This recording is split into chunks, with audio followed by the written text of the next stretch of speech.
To our amazing viewers at Cheat Files, we'd love to hear which part of the world you are joining us from. Let Stati Uniti no.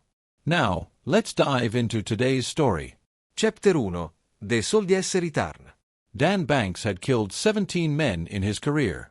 Each death was precise and necessary. As he adjusted his dress blues in the bathroom mirror of the military transport, he thought about home, about Ellen's warm smile and 8-year-old Tommy's excited chatter about baseball cards. 3 months of classified operations in Eastern Europe had felt like a lifetime, but the mission was complete.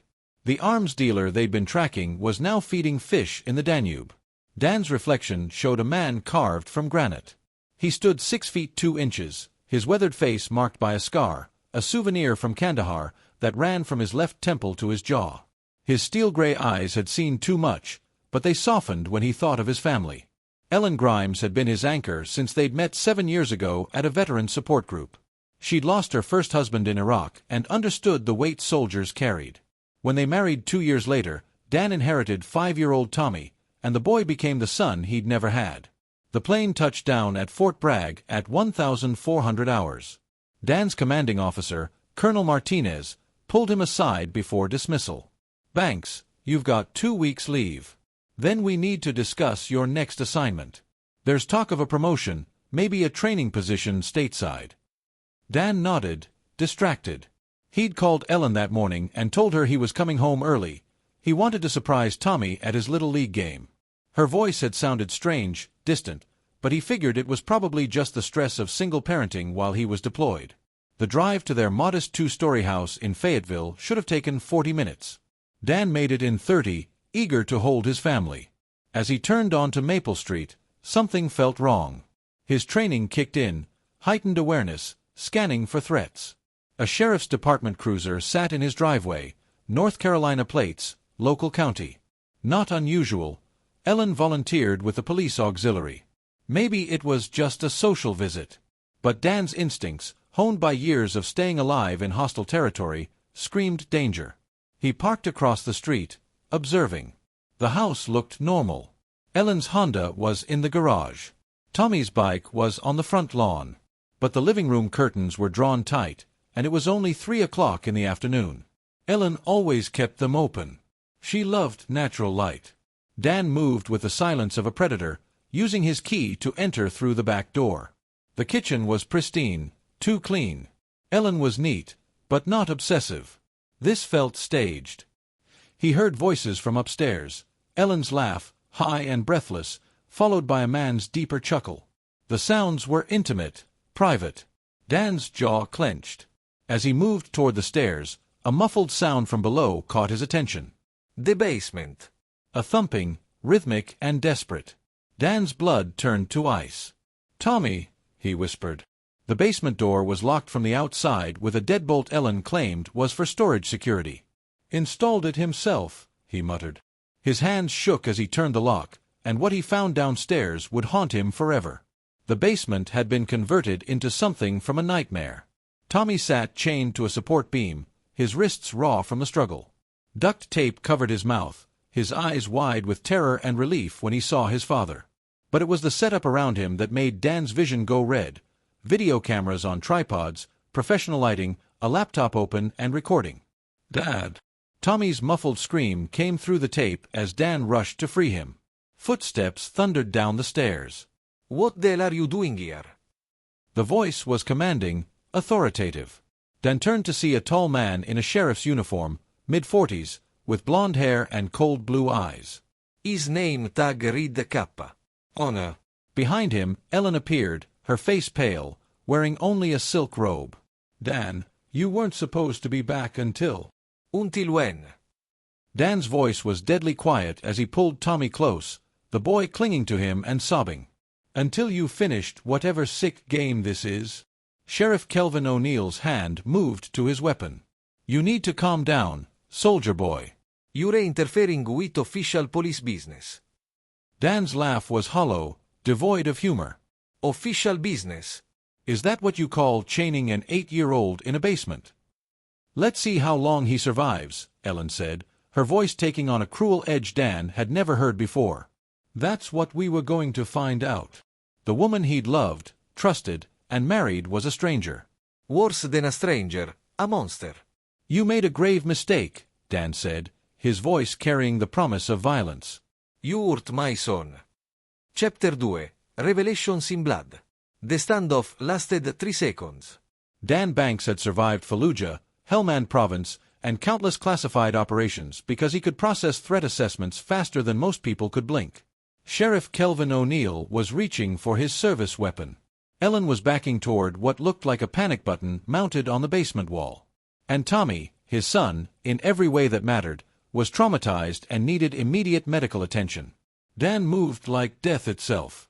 His left hand caught O'Neill's wrist as the gun cleared its leather, twisting with surgical precision until bones snapped. The weapon clattered across the concrete floor. His right elbow drove into the sheriff's solar plexus, dropping him to his knees, gasping. Ellen's hand was inches from the alarm when Dan's voice stopped her cold. Touch that button, and he break every bone in your body before he let you bleed out. She froze, recognizing something in his tone, the voice of a man who'd killed without hesitation and would do so again. Tommy, close your eyes, Dan commanded, never taking his gaze off the 2 people who had destroyed his world. The boy buried his face in Dan's shoulder. Now, Dan continued, his voice conversational but carrying the weight of absolute authority, you're going to explain what this is. All of it. O'Neill was clutching his broken wrist, his face twisted in pain and fury. You have no idea what you've walked into, Banks. This goes deeper than. Shut up, Kelvin, Ellen snapped, then caught herself. The slip was telling. Dan's eyes narrowed. Kelvin, not Sheriff O'Neill. How long has this been going on, Ellen? The woman he'd married looked nothing like the grieving widow he'd fallen in love with. Her face was hard, calculating. When she spoke, her voice carried a venom he'd never heard before. Since 2 weeks after you deployed, if you must know, Kelvin and I have certain shared interests. Dan's gaze swept the basement again, taking in details he'd missed in his initial rage. This wasn't hastily assembled. The lighting rig was professional grade, the cameras expensive. Multiple memory cards sat on a nearby table. The laptop showed a paused video of Tommy struggling against his chains while Ellen and O'Neill watched, commenting. How many others? Dan's question was barely audible. What? Ellen asked. How many other children have you done this to? The silence was answer enough. Dan had interrogated enemy combatants and broken-hardened terrorists. He knew how to read people. Ellen's micro-expressions, the way O'Neill's eyes darted to a filing cabinet in the corner, the defensive positioning of their bodies, they weren't just sick. They were prolific. The support group, Dan realized aloud. You targeted widows, single mothers, got close to their families. Ellen's smile was cold. Grief makes people so trusting, so grateful for attention. And your official position gave you access, Dan added, looking at O'Neill. How many officers are involved in this? No, O'Neill snarled. You think you can just waltz in here and play hero? We own this county. We. Dan's boot connected with O'Neill's ribs, sending him sprawling. I asked how many. From the filing cabinet, he pulled out folders, names, addresses, photographs of children. His hands shook as he rifled through them. Dozens of files. Some marked completed, others labeled IN progress. Tommy Baird, age 7, completed. Michelle Dickerson's daughter, age 6, completed. Martha Alexandres' twin boys, age 9, in progress. You've been hunting children, Dan whispered, the full scope of their operation becoming clear. Ellen, you married me for cover. The grieving widow who found love again with a deployed soldier. Someone who'd be gone for months at a time. You were perfect, she confirmed. No family nearby, classified work. Couldn't discuss your schedule. And Tommy was such a sweet bonus. Dan wanted to kill them both right there. His hands twitched toward O'Neill's dropped weapon, but Tommy needed him rational, needed him to think beyond his rage. These files represented other children, other families. This network had to be completely destroyed. Root and branch. How does the network operate? He asked. Elle laughed. You think we're going to give you some dramatic villain monologue? You watch too many movies, Dan. No, Dan said quietly, pulling out his combat knife. "You're going to tell me because the alternative is me taking pieces off you until you do. I've had extensive training in battlefield interrogation techniques." The blade caught the basement's archlighting. Ellen's confidence wavered. "The families trust you," Dan continued, thinking aloud. "Ellen provides emotional support, identifies vulnerable children. Kelvin uses his position to create opportunities, wellness checks, safety programs, situations where children are isolated." "Stop," Ellen whispered. "But what's the end game? These completed files. What happened to those children?" O'Neill was backing against the wall, cradling his broken wrist. "You don't understand the power structures involved here. This isn't just local. We have protection from—" "Kelvin." Ellen's warning came too late. "Federal level." Dan asked. "State? How high does this go?" The silence stretched. Dan looked at his wife, this stranger wearing Ellen's face, and felt something die inside him. Not love, that had been murdered the moment he found Tommy chained in their basement, but any remaining trace of the man who'd believed in second chances, in redemption, in the possibility that people could change. That man was gone forever. "Tommy," he said gently. "I need you to go upstairs. Coluncle Marcus." Marcus Webb was Dan's former squad leader, now working private security in Charlotte. "Tell him Code Black. He'll understand." As Tommy climbed the stairs on unsteady legs, Dan turned back to his prisoners.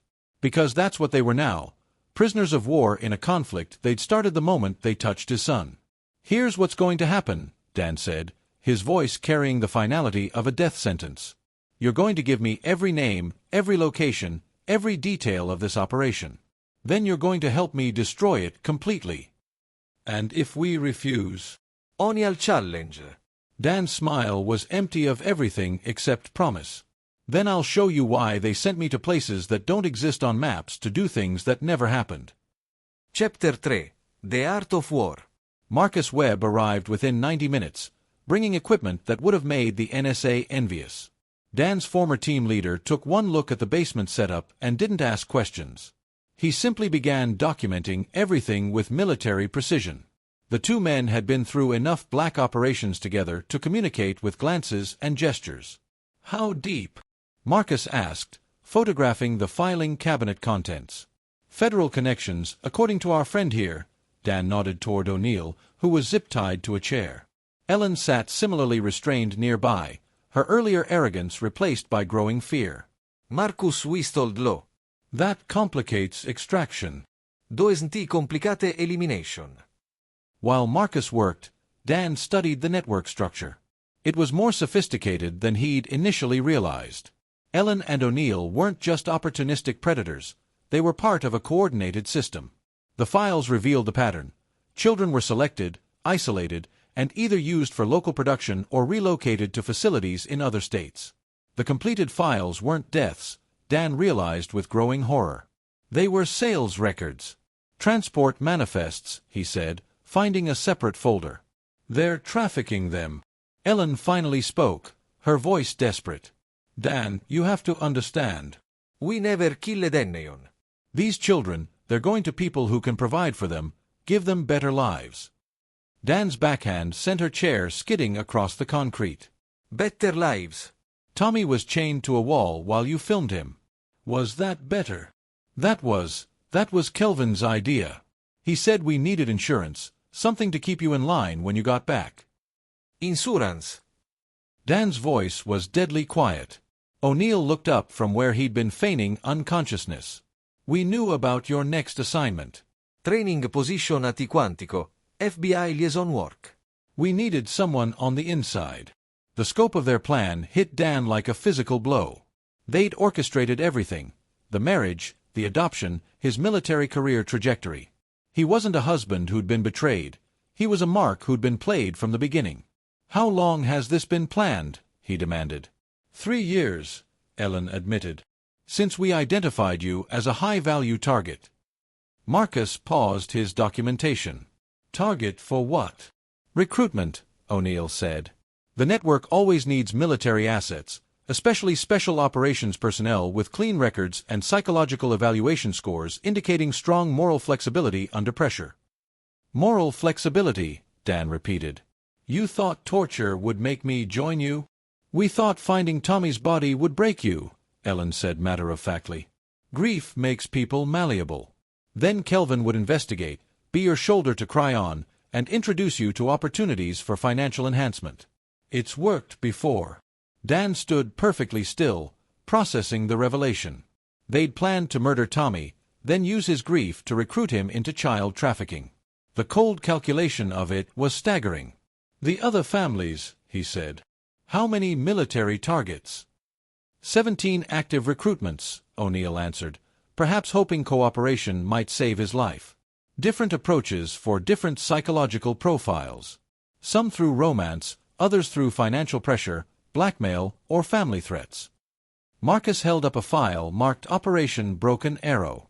Inside were psychological profiles of special operations personnel, their weaknesses, their families.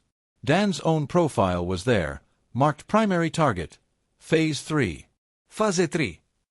Marcus asked. Activation, Ellen explained. Once recruited, assets are given increasingly sensitive assignments. Eventually, they become full operational partners. Dan realized the true scope of what he was facing. This wasn't just a local trafficking ring, it was a systematic corruption network targeting the military's most elite units. How many good soldiers had been turned? How many children had been sacrificed to build this cancer inside America's defense structure? Communications, he said. How do you coordinate with other cells? Neither answered. Dan picked up his knife. I'm going to count to 3. Then I start removing fingers. Encrypted messaging app, O'Neill said quickly. Each cell leader has direct contact with regional coordinators. We don't know the full structure. It's compartmentalized for security. Show me. O'Neill's phone required his biometric unlock. Dan pressed the man's thumb to the screen, accessing a messaging interface unlike any civilian app. Military-grade encryption.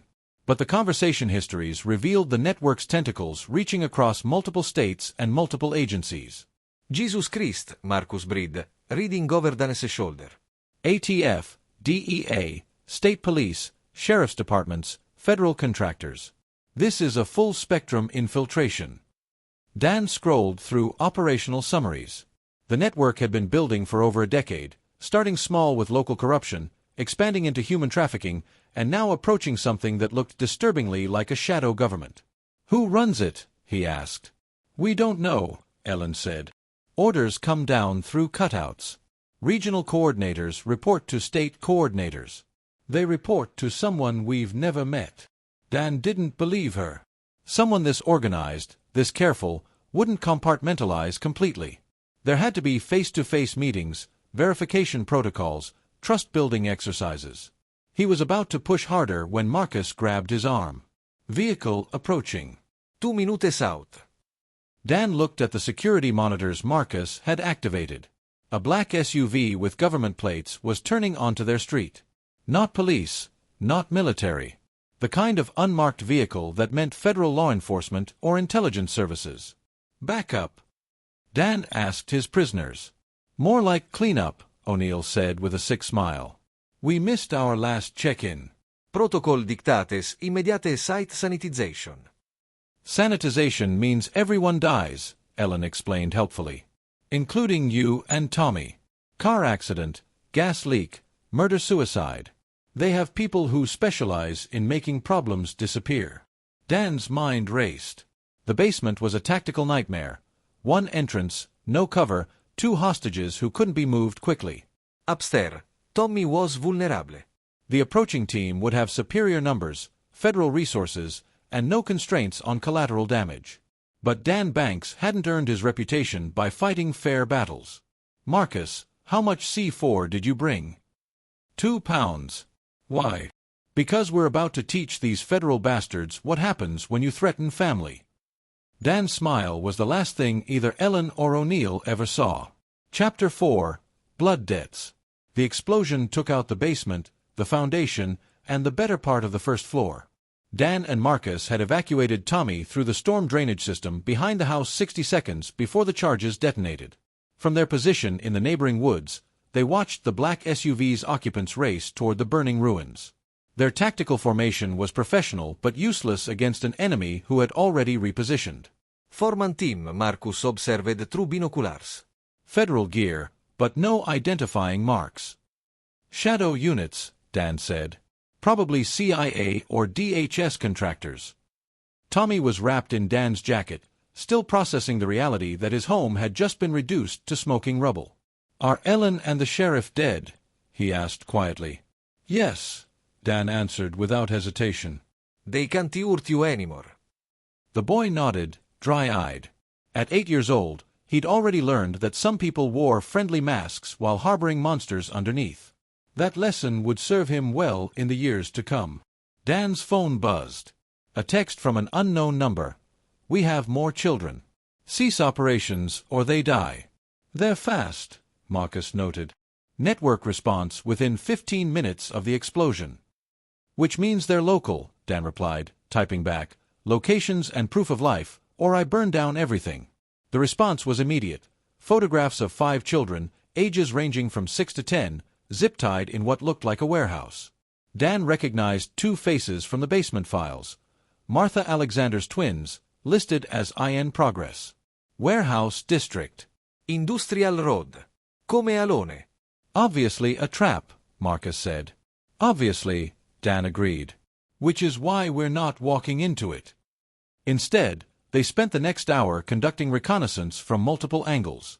The warehouse was isolated, perfect for an ambush, but it also offered advantages for someone willing to think asymmetrically.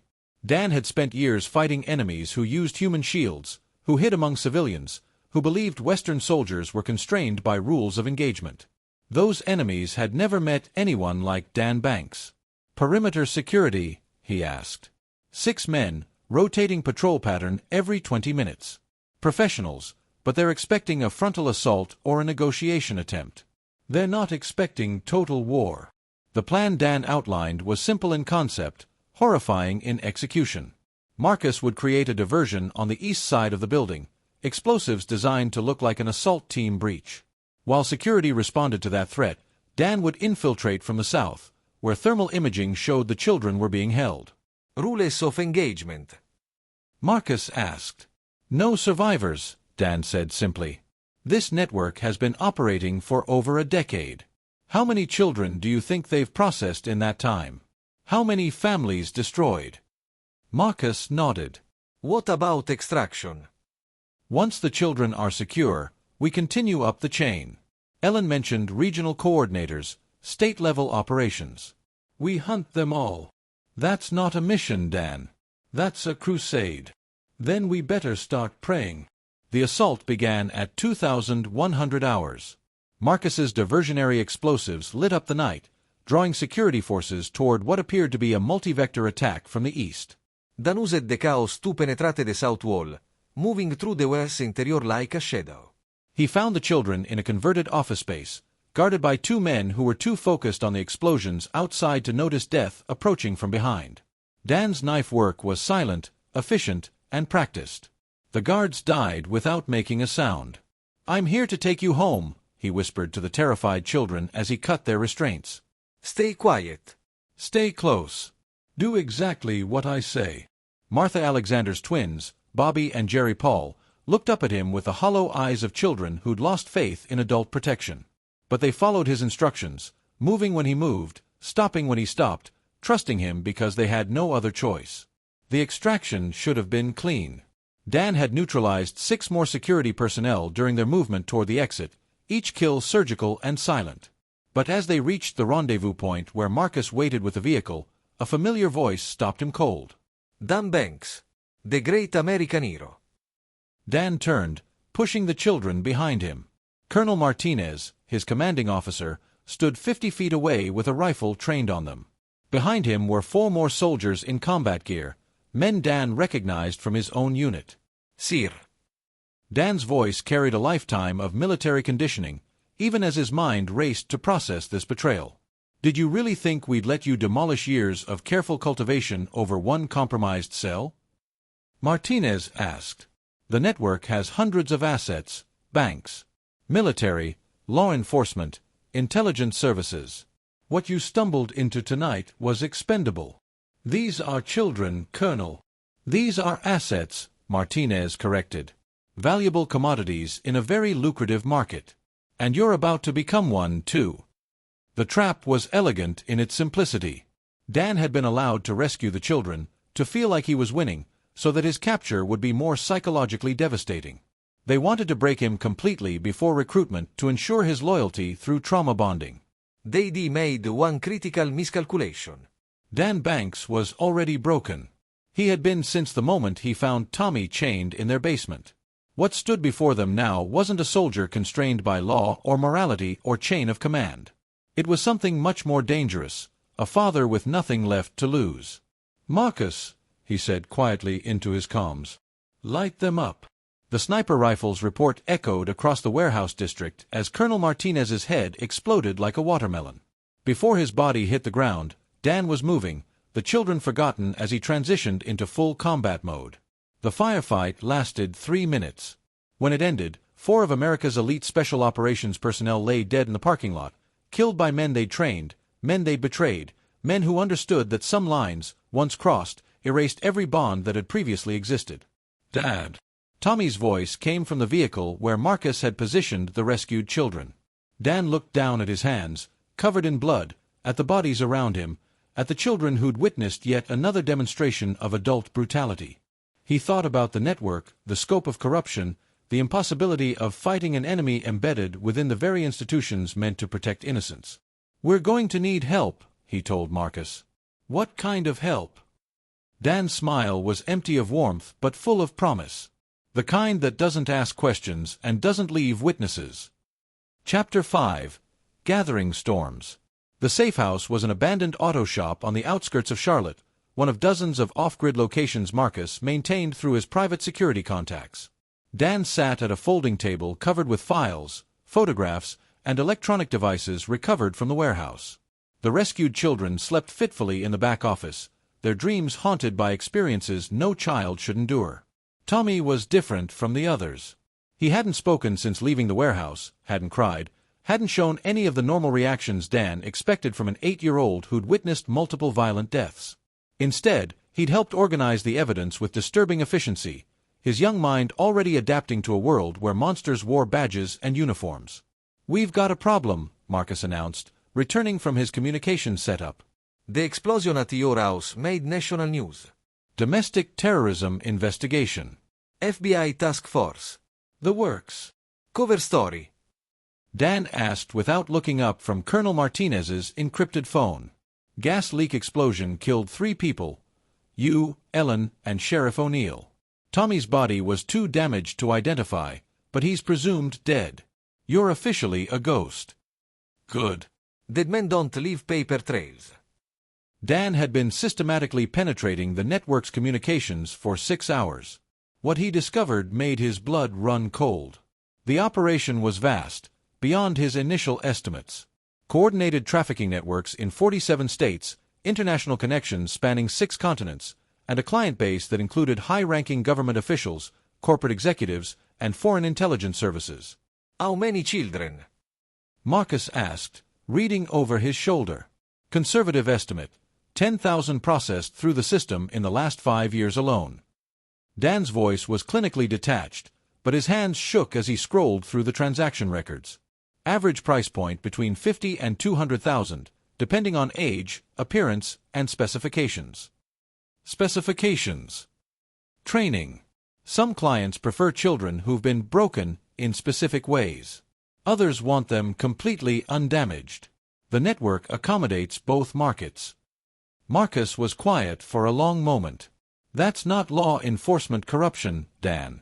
That's a parallel economy with revenue streams approaching $2 billion annually. They're not just trafficking children, Dan confirmed. They're farming them. Foster systems, overseas orphanages, refugee programs, all compromised, all feeding into this machine. The scope was staggering. What Dan had initially thought was a regional trafficking ring was actually a sophisticated international enterprise with the resources and protection of a small nation. Fighting it through traditional channels would be impossible. Too many judges bought, too many legislators compromised, too many law enforcement agencies infiltrated. But Dan wasn't planning to fight through traditional channels. "I need Henry Goodwin," he said. Marcus raised an eyebrow. The Fixer. "Dan, that man is completely off the reservation. No government oversight, no rules of engagement, no accountability." Exactly. Henry Goodwin had been Dan's handler during his most classified operations, the missions that didn't exist, in countries America had never officially entered, targeting individuals who'd never been officially identified. When Goodwin disappeared from government service 5 years ago, rumors suggested he'd gone freelance, offering his services to the highest bidder. Dan was betting those rumors were true. "How do we find him?" Marcus asked. "We don't. He finds us." Dan activated an emergency communication protocol he'd memorized but never used, a series of coded messages posted to specific online forums, designed to reach Goodwin wherever he might be operating. The response came within 2 hours, coordinates for a meeting in an abandoned textile mill outside Greensboro. "Could be a trap," Marcus warned. "Everything's a trap now," Dan replied. "The question is whether we spring it first." They arrived at the textile mill armed for war. But Goodwin was waiting alone, sitting on a concrete ledge and smoking a cigarette. He looked older than Dan remembered, gray hair, deeper lines around his eyes, the worn appearance of a man who'd stared into humanity's darkest corners and lost pieces of his soul along the way. Dan Banks, Goodwin said without turning around. "I heard you died in a gas explosion. Reports of my death have been greatly exaggerated.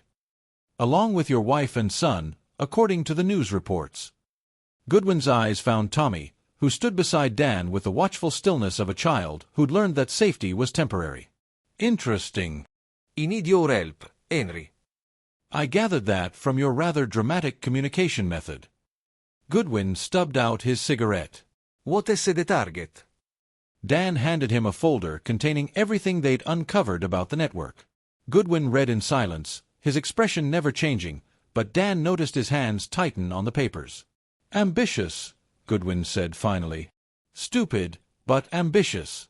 You want to declare war on an organization with billions in resources, federal protection, and international connections." "Yes. Using what army?" "Whatever army you can provide." Goodwin laughed, but there was no humor in it. "My services don't come cheap, Dan. "And this isn't the kind of job with a high survival rate." Name your price." "Complete operational autonomy. No oversight, no rules of engagement, no questions about methods or casualties." "Done. And when it's over, when this network is completely destroyed, you and I never met. You know nothing about what happens next." Dan considered this. "What happens next?" "International expansion." "There are similar networks in Europe, Asia, South America, all connected, all feeding the same global market. Destroying the American operation will just be the beginning."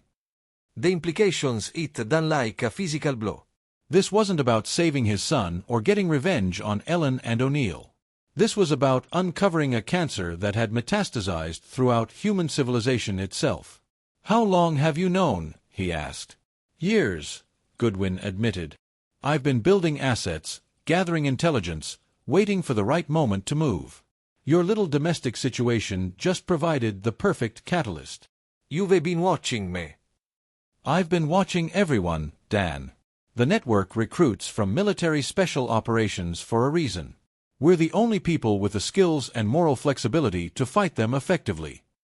Dan realized he was being recruited again, but this time for a war he believed in. "What do you need from me?" "Everything." "Complete access to your intelligence, your contacts, your son's testimony about network operations."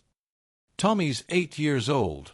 Tommy's 8 years old and has seen more of their operational structure than most federal investigators. Children notice things adults miss: faces, voices, procedures, security measures. Dan looked at his son, this boy who'd been through hell but was still standing, still fighting, still trusting him to make the right choices. "Tommy, what do you think?" The boy's voice was steady, older than his years. "I think they hurt other kids like they hurt me. And I think someone should stop them." Goodwin smiled, the first genuine expression Dan had seen from him. I like this kid. He's got potential. For what? Survival, Goodwin said simply. In the war that's coming, that's going to be the most valuable skill of all. Chapter 6. Rules of Engagement. The war began at 0300 hours on a Tuesday morning with the systematic elimination of 7 network coordinators across 4 states. Goodwin's assets moved like shadows. Former special operations personnel, intelligence operatives, and mercenaries who'd been cast out by various governments for being too efficient at violence. They struck simultaneously, precisely, leaving no survivors and no evidence that could be traced back to any organization or individual. Dan coordinated from the Charlotte safe house, using encrypted communications to track progress and adjust targets based on real-time intelligence. Tommy had provided detailed descriptions of the men who had visited Ellen and O'Neill, and facial recognition software had identified 12 key players in the regional network. By dawn, 8 of them were dead. Response time. Dan asked as reports filtered in. Faster than expected, Goodwin replied through the secure link. Federal task forces mobilizing in all affected areas. Someone high up is making phone calls. How high? High enough to coordinate FBI, DEA, and DHS assets within 6 hours of the first hit. This has cabinet-level attention. Dan processed this information while studying the network's communication traffic. The simultaneous strikes had triggered emergency protocols, safe houses being evacuated, assets being relocated, operations being suspended. But they'd also revealed the network's true scope through their panic responses. They're pulling back to hardened positions, Marcus observed, monitoring electronic intercepts, consolidating in 3 primary locations. The locations were strategically chosen: a private military contractor's compound in Virginia, a federal law enforcement training facility in Georgia, and a religious retreat in Montana that served as cover for a broader operation. Each site was heavily defended, officially sanctioned, and legally untouchable through conventional law enforcement. Fortress strategy, Dan said. They're betting we don't have the resources for sustained siege operations. Do we? Marcus asked. We're about to find out. Tommy had been quiet through the morning briefings, sitting in the corner with a tablet computer and the network's recovered files. Dan had given him access to the children's photographs, hoping he might recognize faces or provide additional intelligence about the trafficking operations. What he hadn't expected was for his 8-year-old son to become a tactical analyst. Dad, Tommy said, looking up from the screen. I think there's something else. What do you mean? Tommy pulled up a series of financial records that had been recovered from Colonel Martinez's files. These numbers don't match. Dan looked over his son's shoulder at columns of figures that meant nothing to him. I don't understand. The children, Tommy explained with a matter-of-fact tone of someone discussing inventory.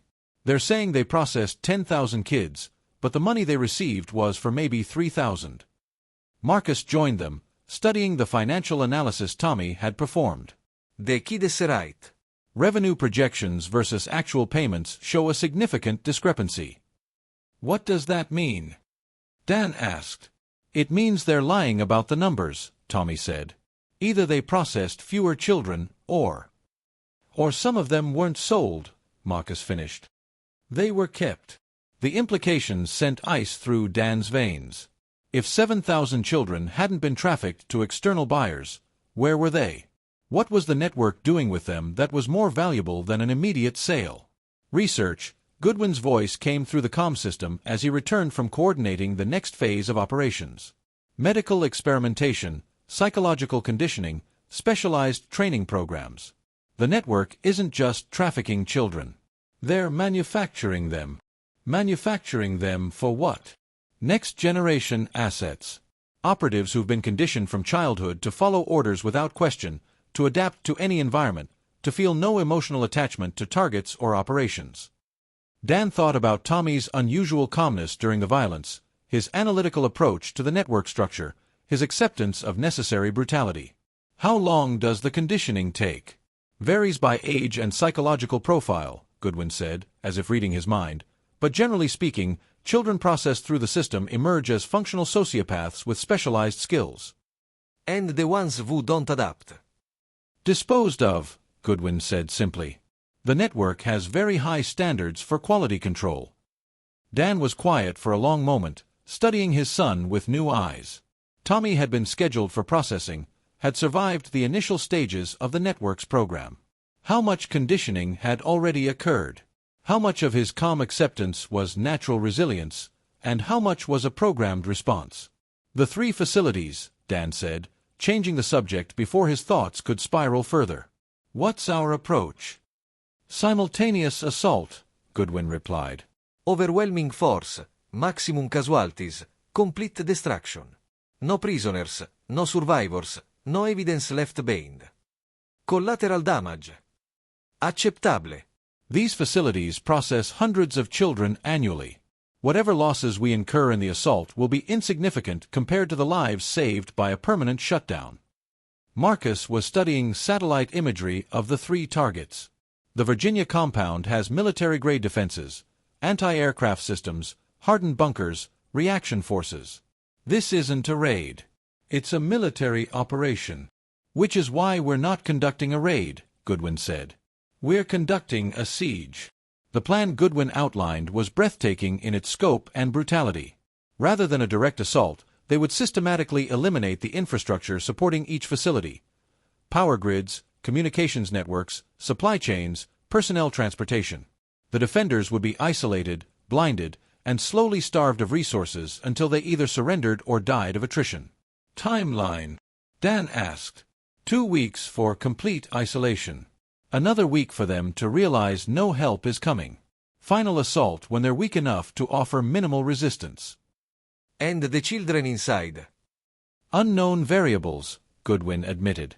Some facilities use children as human shields. Others have contingency plans for mass elimination to prevent rescue. We'll adapt tactics based on intelligence gathered during the siege phase. Dan realized they were discussing the possible deaths of hundreds of children with the same clinical detachment the network had shown. The war against monsters was turning them into monsters themselves. There has to be another way, he said. There is, Goodwin replied. We can walk away. Let the network rebuild, find new facilities, and process thousands more children through their system. Your choice, Dan. Dan looked at Tommy, at Marcus, at the evidence of systematic evil spread across the table. He thought about the children in the warehouse, about Martha Alexander's twins, about all the families destroyed by the network's operations. When do we start? He asked. Goodwin's smile was cold and final. We already have. Chapter 7, Siege. The power went out at the Virginia compound on a Thursday morning, followed by a communications blackout 30 minutes later. By Friday, the water treatment facilities serving the area had suffered a catastrophic failure that local authorities blamed on aging infrastructure. Weekend supply trucks never arrived due to a series of highway accidents that blocked all major access routes. Dan monitored the siege operations from a command post Goodwin had established in an abandoned radio station 40 miles from the compound. Banks of computers showed real-time intelligence from surveillance drones, communication intercepts, and human assets positioned around each target facility. The network's strongholds were being systematically strangled without a single shot being fired. Day 3 status? Dan asked. Virginia compound has switched to backup generators, but fuel supplies are limited, Goodwin reported. Georgia facility is operating on emergency protocols. Montana Retreat attempted to evacuate yesterday but lost 3 vehicles to roadway explosives. Casualties are minimal on our side. They've lost 37 personnel total across all 3 facilities. Dan studied the tactical displays showing each facility's status. Red indicators marked infrastructure failures, yellow showed degraded capabilities, and green meant operational systems. The screens were almost entirely red now. How many children are inside? He asked. Best estimates suggest 400 to 500 total across all 3 facilities, Marcus replied. We're monitoring communication intercepts, but we're seeing references to something called Protocol 7 in their emergency transmissions. It's a no. The communications are too fragmented to provide context, he added. Tommy looked up from the corner where he'd been working with the recovered files. Protocol 7 is termination, he said quietly. Both men turned to stare at the 8-year-old. How do you know that? Dan asked.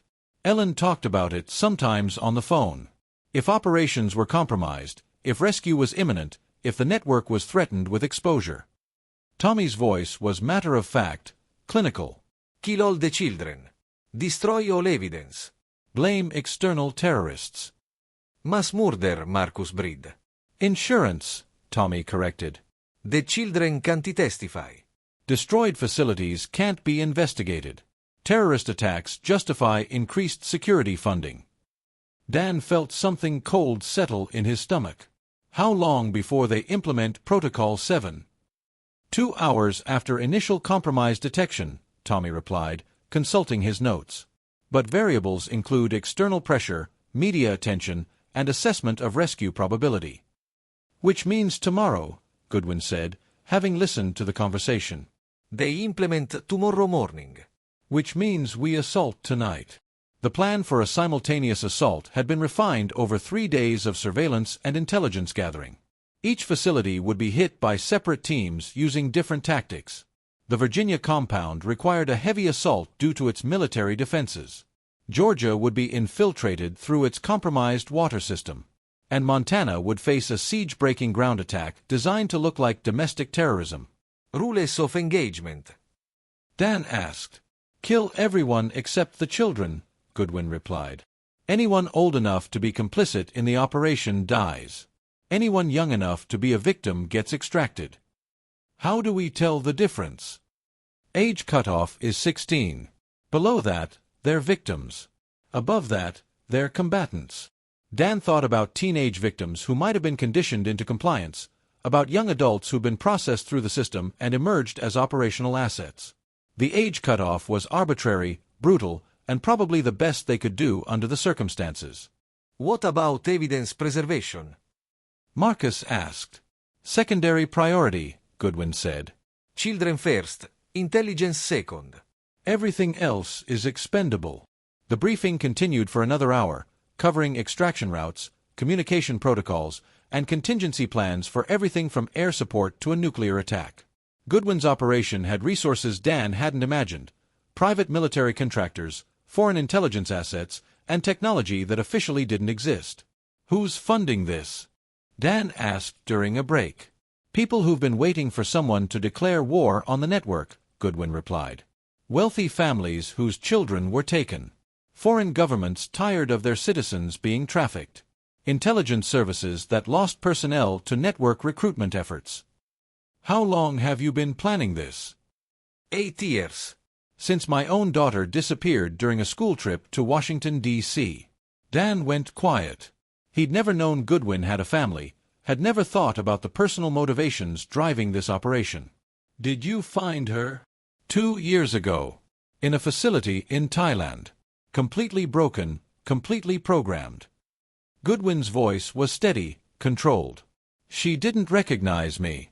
Didn't remember her name, her childhood, her life before. They'd turned her into something else entirely. What happened to her? She's in a specialized facility now. Deprogramming therapy, attempting to rebuild some semblance of human emotion.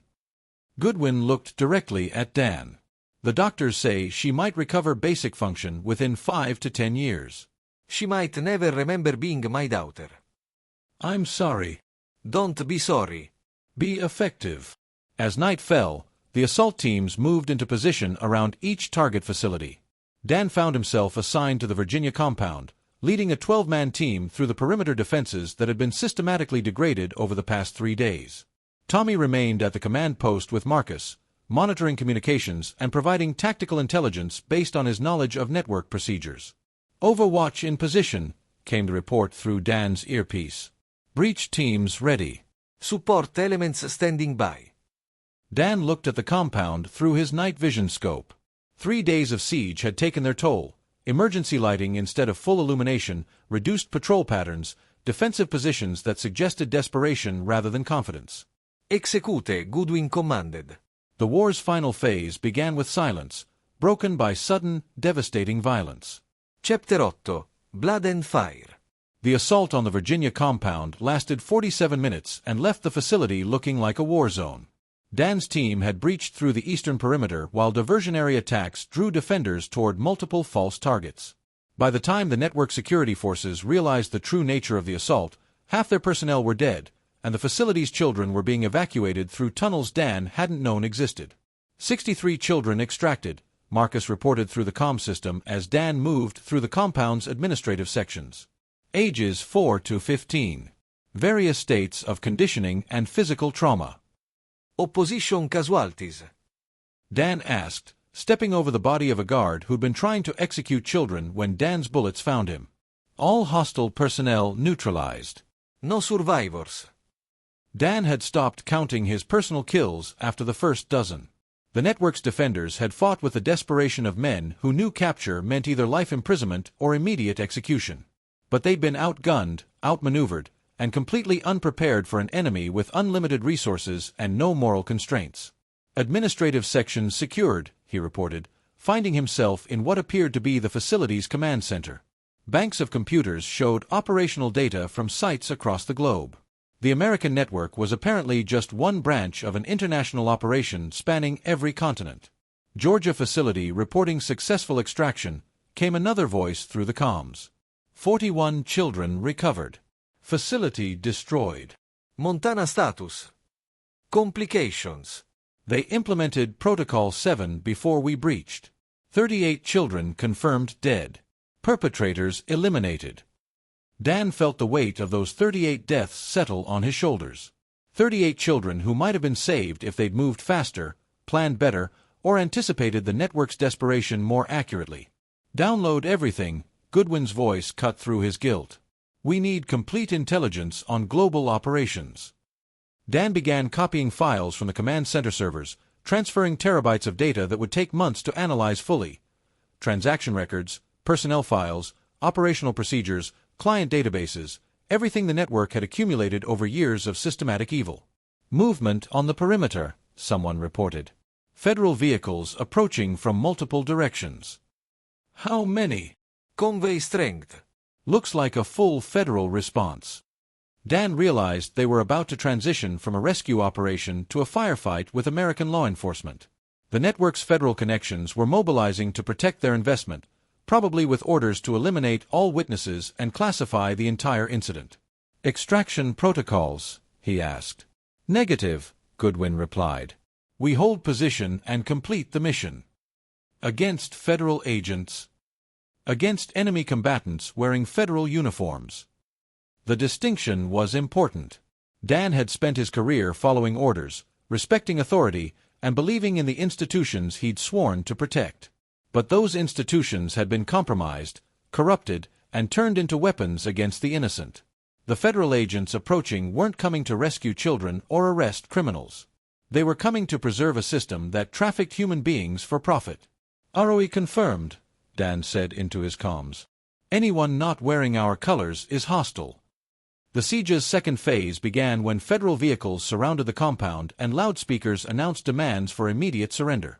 Dan could see the tactical teams deploying with professional movements that suggested military or paramilitary training. These weren't ordinary federal agents. They were specialists, the kind of people who handled situations that couldn't be allowed to exist officially. Counter-siege in progress, Marcus reported from the command post. They're not trying to breach. They're trying to contain. Meaning they want to starve us out, force a negotiation, and find out what we know before elimination, Dan concluded. He checked his ammunition count, enough for an extended engagement, but not indefinite resistance. Around him, Goodwin's assets were taking defensive positions throughout the compound, turning the network's own fortifications against their federal protectors. Intelligence transfer complete, he reported. All data copied and transmitted to remote servers.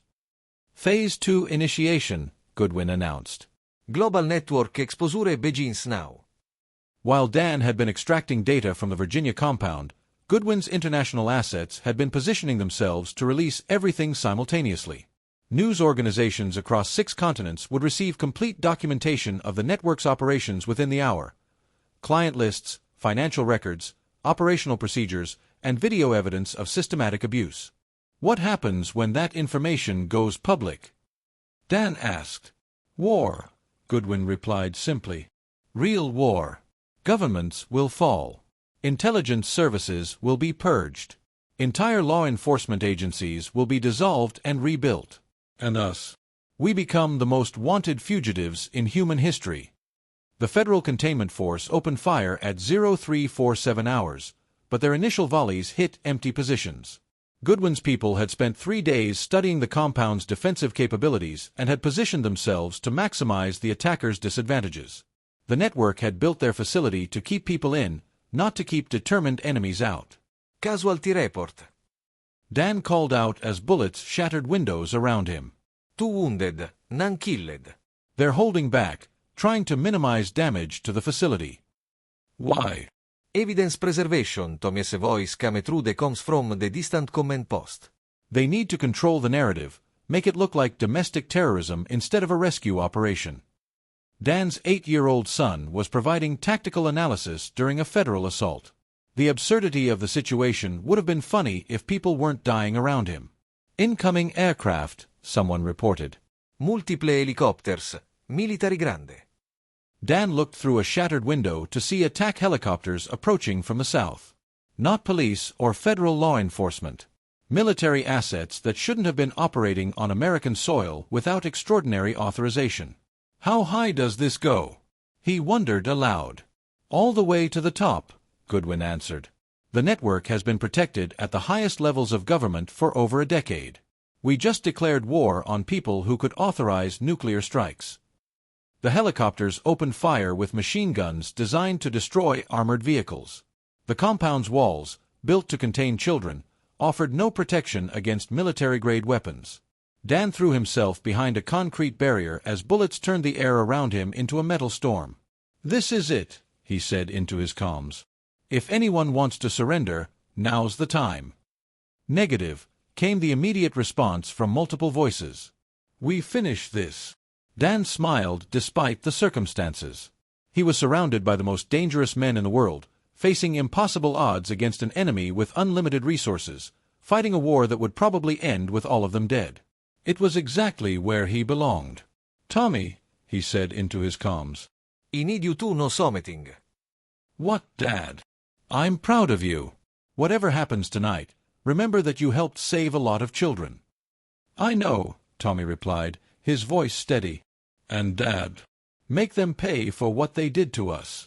Dan checked his rifle, counted his remaining ammunition, and prepared to teach America's shadow government what happened when they threatened his family. "For Tommy," he said. "For all the children," Goodwin replied. The final battle began. Chapter 9. Aftermath. 3 weeks after the Virginia compound burned, Dan Banks officially didn't exist. The federal government had classified the entire incident, declared all participants dead, and begun the systematic process of erasing any evidence that the network had ever operated on American soil. News organizations that had received Goodwin's intelligence packages found their stories killed by national security orders, their reporters reassigned or simply disappeared. But the information had already spread too far to contain completely. Dan sat in a cafe in Prague, reading news reports on a laptop connected through 7 proxy servers. The European Union had launched formal investigations into trafficking networks in 12 member nations. The Australian Parliament was conducting emergency sessions about institutional corruption. 3 African governments had fallen when their involvement in child trafficking was exposed.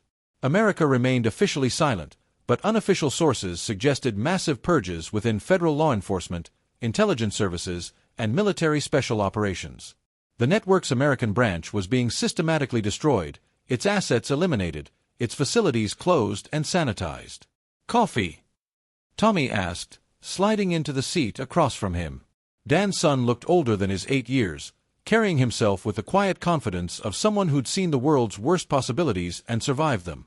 They'd spent the 3 weeks traveling across Europe, using new identities Goodwin had provided, staying ahead of the international manhunt that followed their escape from Virginia. "Any word from Marcus?" Tommy asked. "Still in hiding. The bounty on our heads is up to $50 million now. Each. Apparently, we're worth more as a package deal." Tommy nodded, processing this information with the matter-of-fact acceptance he'd developed since their ordeal began. "What's our next move?" Dan studied his son's face, looking for traces of the innocent child who'd existed before Ellen's betrayal. He found very little. The boy sitting across from him was calculating, observant, and emotionally controlled, everything the network had tried to create through their conditioning programs. "What do you want to do?" Dan asked. I want to find the other facilities. The international operations Goodwin mentioned. I want to help more children, like we helped in Virginia. That is not a life for a child, Tommy. I'm not a child anymore, Tommy replied simply. I haven't been since I woke up chained in our basement. Dan realized his son was right. The network had destroyed Tommy's childhood, turned him into something else entirely. The question was whether that transformation was irreversible damage or evolutionary adaptation. There are 127 confirmed facilities across 6 continents, Dan said, opening another file on the laptop. Conservative estimates suggest 50,000 children are currently being processed through the global network. How long to shut them all down? Years. Maybe decades. And that's assuming we survive the first few operations. Tommy was quiet for a moment, studying the intelligence reports Dan had been reviewing. What about the money? What money? The network's financial assets. They processed billions of dollars through the system. Where did it all go? Dan had been wondering the same thing. The intelligence they'd recovered showed massive revenue streams, but traditional banking records suggested much smaller account balances. The network's wealth had been hidden somewhere, probably in preparation for exactly this kind of systematic exposure. Goodwin thinks it's in cryptocurrency and offshore accounts, Dan said, protected by encryption and legal structures that make recovery almost impossible. Almost, Tommy repeated. But not completely. Dan looked at his son with new interest. What are you thinking? The network needed accountants, financial managers, people who understood complex transactions. They couldn't run a multi-billion-dollar operation using only thugs and killers. So, some of those financial people might still be alive.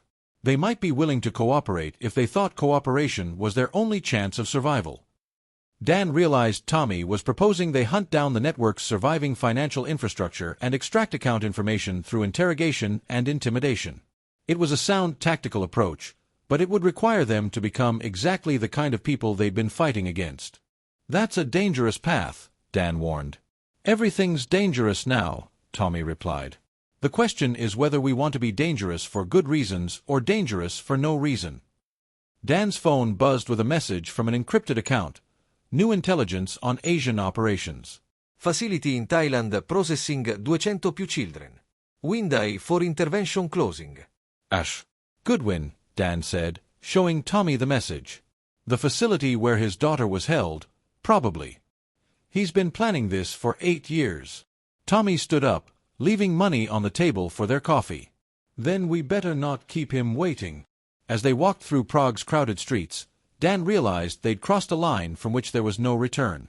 They weren't trying to return to a normal life, weren't planning to eventually stop fighting and settle somewhere safe.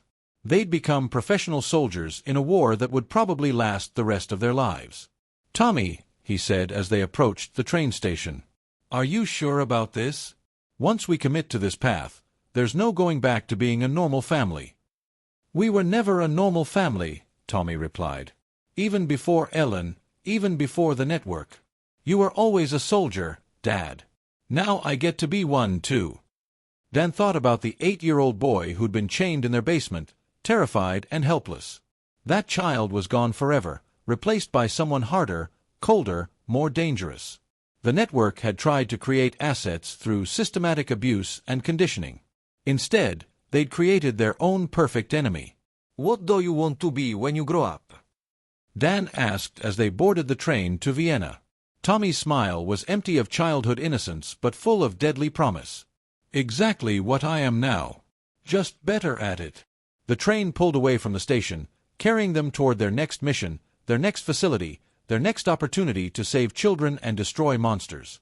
Behind them, Prague disappeared into the distance. Ahead lay Thailand, Henry Goodwin, and a facility processing 200 children who were running out of time. Dan Banks was dead, officially and legally. But the man who'd taken his place was perfectly suited for the war that lay ahead. A father with nothing left to lose and everything to fight for, partnered with a son who'd been forged in the network's own crucible and emerged as something they'd never anticipated. Together, they would hunt the monsters who destroyed their family. Together, they would save as many children as possible. And together, they would burn down every facility, every safe house, and every operational center the network had built over decades of systematic evil. The war wasn't over. It was just beginning. This is where our story comes to an end. Share your thoughts in the comments section. Thanks for your time. If you enjoy this story, please subscribe to this channel. Click on the video you see on the screen and I will see you in the next one.